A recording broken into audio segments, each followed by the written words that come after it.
Saludos estudiantes y la temática de la actividad de hoy va a ser la varianza. En el sumario veremos un recordatorio sobre contenidos anteriores, qué cosa es el recorrido y por último el objeto de nuestra temática que es la varianza. Recordando contenidos anteriores, vamos a calcular la media, la moda y la mediana de estos dos conjuntos de datos. El conjunto A, compuesto por 1, 5, 7, 10, 17, y el conjunto B por 6, 7, 7, 9 y 11. Calculemos ahora el conjunto A y obtenemos que la media es igual a 1 más 5 más 7 más 10 más 17 entre 5, porque son 5 datos que tengo, va a ser igual a 40 entre 5, que es 8. La mediana, el valor central, ya están ordenados, es 7. Y la moda no existe porque no hay valores que se repitan. Para el caso del B, la media va a ser igual a la suma de todos ellos, dividido 5, porque también son 5 datos, nos va a dar 40 entre 5, que va a ser igual a 8. La mediana va a ser 7 porque este valor es el central y aquí la moda va a ser 7 porque se repite 2 veces. Notemos algo importante. Estos dos conjuntos de datos tienen la misma media. Tienen media 8 y media 8. Vamos entonces a representarlo gráficamente. Como podemos ver, ambos conjuntos tienen media 8. Pero miren el conjunto A. El conjunto A viene desde 1 hasta 17 y el conjunto B viene desde 6 hasta 11. ¿Qué podemos ver aquí? Que el conjunto A está más disperso respecto a la media que el conjunto B. Esto es algo que nos puede pasar. Podemos tener dos conjuntos de datos que los dos tengan la misma media y que uno esté bien disperso y el otro esté bien cerca de la media. Por tal motivo, se hace necesario ver las medidas de dispersión. ¿En qué consisten las medidas de dispersión? Bueno, son números que otorgan información acerca de la variabilidad de los datos. Es decir, se encargan de mostrar qué tan juntos o separados se encuentran los datos de una distribución. Dentro de ella tenemos el recorrido, la varianza, la desviación típica o estándar, el coeficiente de variación y otros. En esta clase vamos a estudiar el recorrido y la varianza y en la próxima veremos la desviación típica y el coeficiente de variación. Veamos entonces el recorrido. Esta es la medida de dispersión más sencilla que existe. La notación a utilizar es una R minúscula. Se calcula como el valor de la diferencia entre el valor máximo y el valor mínimo, observados en las series de valores. Es decir, de los datos del ejercicio que hicimos con anterioridad, que le calculamos la media, si vamos a determinar ahora el recorrido, en el caso del A, el recorrido va a ser igual a 17 menos 1, que es 16. Y en el caso del B, el recorrido va a ser igual a 11 menos 6, que es 5. Ahora bien, el recorrido tiene un problema, es susceptible a valores extremos. Es decir, noten que estos dos conjuntos de datos son casi iguales, es decir, se repiten todos estos hasta aquí. Sin embargo, aquí es 4 y aquí es 74. Entonces aquí el recorrido va a ser 8 menos 3, que es 5. Y aquí va a ser 74 menos 3, que es 71. Sin embargo, lo único que pasó fue que un dato fue muy grande y por lo tanto, al ser susceptible a valores extremos, cambia sustancialmente el valor del recorrido. Por tal motivo, veremos la varianza. Es un valor que sirve para tener una idea del grado de dispersión de las observaciones alrededor de la media. Se denota como S al cuadrado. Tenemos un conjunto de datos, X sub I, compuesto por X1, X2, X3 hasta Xn, donde n es la cantidad total de elementos. Entonces, la varianza es igual a la sumatoria desde I igual 1 hasta n, es decir, desde el primero hasta el último. ¿De quién?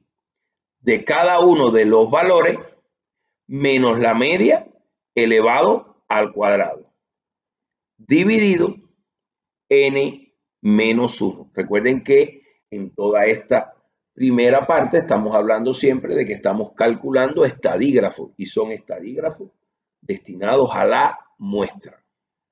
Vamos a ver entonces desarrollada esta fórmula.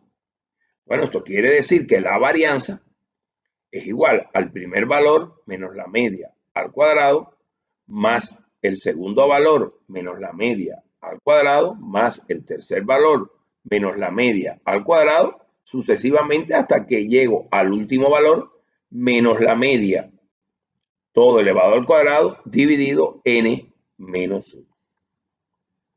¿Por qué hay que elevar al cuadrado? ¿Por qué tenemos que elevar al cuadrado? ¿No? Elevar al cuadrado porque recuerden una propiedad de la media. La suma de las desviaciones de todas las puntuaciones de una distribución respecto a la media es igual a 0. Es decir, si yo digo 2 menos 10, más 5 menos 10, más 8 menos 10, más 15 menos 10, más 20 menos 10, recuerden que todo esto al final me va a dar 0. Entonces, si el numerador me da 0, la varianza siempre va a dar 0, porque 0 dividido un número va a dar siempre 0. Vamos entonces a calcular la varianza de los dos conjuntos de datos a los cuales le calculamos la media al comenzar la actividad. Vamos a ver la solución del primer ejercicio. La varianza es igual a 1 menos 8 al cuadrado, más 5 menos 8 al cuadrado, más 7 menos 8 al cuadrado, más 10 menos 8 al cuadrado, más 17 menos 8 al cuadrado. Calculamos, siendo consecuente con los signos, y queda menos 7 al cuadrado más menos 3 al cuadrado más menos 1 al cuadrado más 2 al cuadrado más 9 al cuadrado. Menos 7 al cuadrado, 49, menos 3 al cuadrado, 9, menos 1 al cuadrado, 1, 2 al cuadrado, 4, 9 al cuadrado, 81. Por supuesto, 5 menos 1 es 4. Cuando sumamos todo esto nos da 144 dividido 4 y nos da que la varianza es 36. Para el caso del B se hace exactamente lo mismo, solo que con 6, 7, 7 porque hay dos observaciones con el valor de 7, 9 y 11. Calculamos de la misma forma y obtenemos que la varianza es 4. Como podemos observar, esta varianza dio 36 y esta dio 4, que quiere decir que estos datos, si me hago referencia a 1, 5, 7, 10 y 17, están más dispersos respecto a la media que estos datos que son 6, 7, 7, 9 y 11, como lo vimos en la representación gráfica. propiedades de la varianza. La varianza de una constante es igual a 0. Si tengo un solo dato, la varianza es 0. La varianza de la suma de una variable más una constante es igual a la varianza de la variable. ¿Qué quiere decir esto? Que si yo le sumo un número a cada valor del conjunto de datos, la varianza no va a cambiar. Veamos, con este ejemplo, tenemos 1, 5, 7, 10, 17, caso que ya hicimos. Recordemos que la media es 8 y que la varianza fue 36. Si le sumamos 3, obtendríamos 4, 8, 10, 13 y 20. Bueno, por propiedades de la media que vimos en actividades anteriores, entonces la media de este conjunto de datos es 8 más 3, que sería 11. Pero cuando calculamos la varianza, lo vamos a calcular entonces 4 menos 11 al cuadrado, 8 menos 11 al cuadrado, 10 menos 11 al cuadrado, 13 menos 11 al cuadrado, 20 menos 11 al cuadrado, por supuesto sumándolos todos, dividido 4 porque son 5 observaciones y la fórmula de la varianza es n menos 1 cuando se trata de una muestra. Nos vamos a calcular todos los cuadrados. Ya hemos ahorrado algunos pasos aquí, ya restamos y elevamos al cuadrado y nos vuelve a dar 144 sobre 4, que es 36, es decir, no cambió el valor de la varianza. Seguimos con propiedades de la varianza y vamos a ver que la varianza es un número no negativo, es decir, nunca la varianza nos va a dar negativo. Bueno, de entrada, al elevar todo al cuadrado, se nos van a convertir todos los valores en positivo y por lo tanto, nunca vamos a obtener un número negativo. La varianza del producto de una constante por una variable es igual a la constante al cuadrado por la varianza de la variable. Aquí sí va a cambiar. En el ejemplo anterior habíamos tenido que calcular la media y después calculamos la varianza de este conjunto de datos.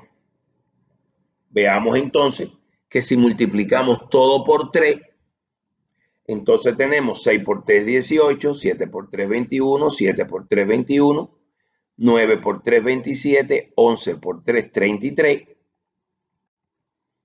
La media de este conjunto de datos sería 8 por 3. Recuerden, propiedades de la media en aquella actividad.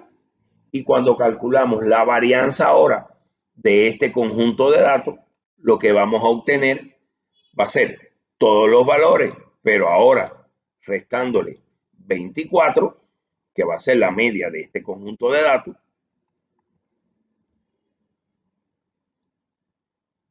restando y elevando al cuadrado, obtenemos estos valores que están aquí. Me da 144 entre 4, que es 36. Recuerden que con anterioridad obteníamos 4.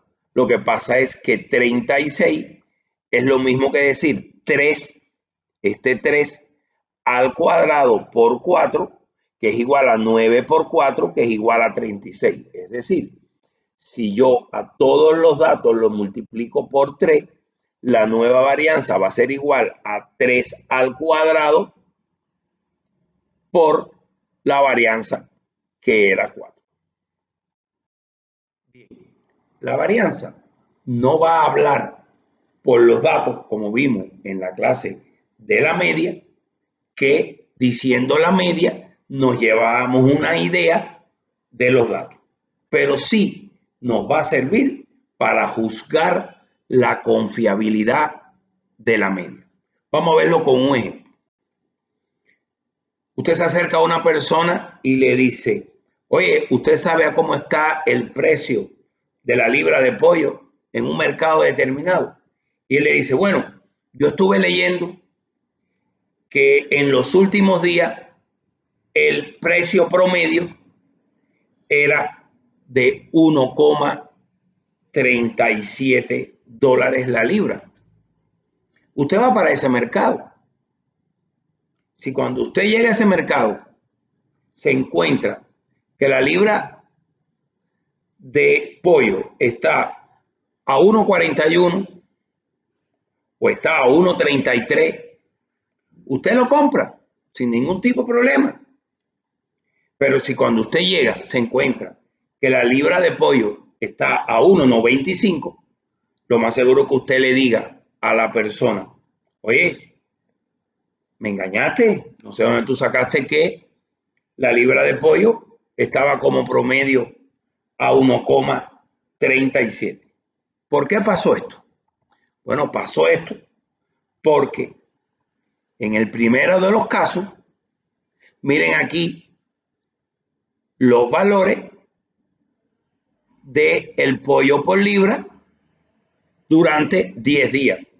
Por supuesto, la varianza es bien pequeña y eso quiere decir que yo tengo bastante confianza de que cuando yo llegue a comprar voy a tener un valor cercano a este que está aquí.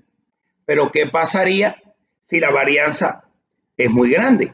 Bueno, si la varianza es muy grande, entonces yo no voy a saber si cuando yo llegue a comprar va a estar muy bajo o va a estar muy alto. Por lo tanto, yo no puedo confiar tanto de esta media cuando se trata de una varianza muy grande.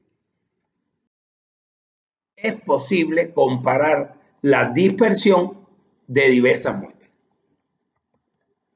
Tenemos una fábrica que produce yogur. El departamento de calidad va midiendo el pH de cada unidad de yogur. Miren, en este ejemplo, yo no sé cuánto es el pH, pero lo que sí sé es que el turno de la mañana, la varianza fue de 0,02 y que en el turno de la tarde, la varianza fue de 1,03.